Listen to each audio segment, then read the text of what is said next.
Gumawa ka ng luklukan ng awa na yari sa purong ginto. Sa magkabilang dulo ay may dalawang kerubing ginto, magkaharap at parehong nakatungo, ang mga pakpak ay nakabuka. Pinagawa ito ng Diyos kay Moises bilang tanglaw at plano ng Diyos. Sundin mong mabuti ang planong ipinakita ko sa iyo sa bundok. Inilagay niya sa loob ng kaban ng tipan ang mga tapyas na batong kinasusulatan ng mga utos.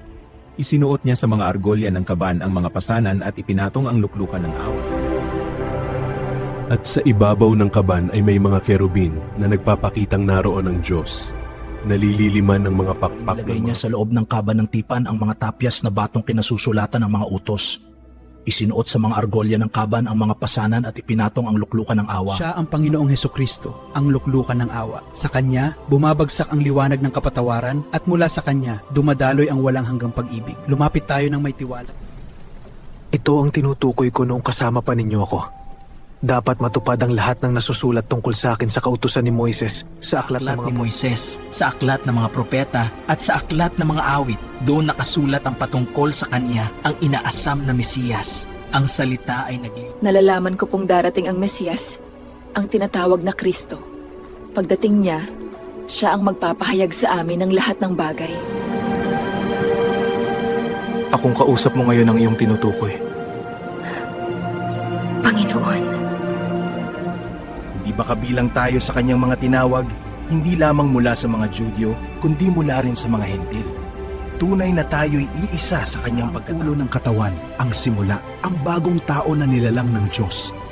Sa Kanya nagkakaisa ang lahat at sa Kanya nagmumula ang buhay. Ingatan ninyo kung gayon ang inyong sarili at ang buong kawan na rito'y hinirang kayo ng Espiritu Santo upang maging mga katiwala upang pakanin ng Iglesia ni Kristo na binili niya ng kaya't kanyang... lumapit tayo na may lakas ng loob sa trono ng biyaya upang tumanggap tayo ng awa at makatagpo ng biyaya na makatutulong sa panahon ng ating pangangailangan. Ginawa niya ito upang ipakilala ang yaman ng kanyang kaluwalhatian sa mga sisidla ng awa na noong una pa ay inihanda na niya para sa kaluwalhatian. Ikaw ay nasa Eden, na halamanan ng Diyos. Lahat ng mahalagang bato ang iyong kasuotan, sardyo, Ikaw ang pinahirang kerubin na tumatakip itinatag kita sa banal na bundok ng Diyos.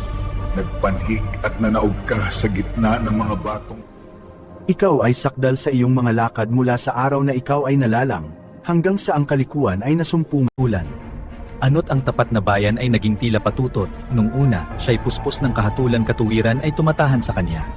Ngunit ngayoy mga mamamatay tao. At nakita ko ang babae na lasing sa dugo ng mga banal, at sa dugo ng mga martir ni Jesus.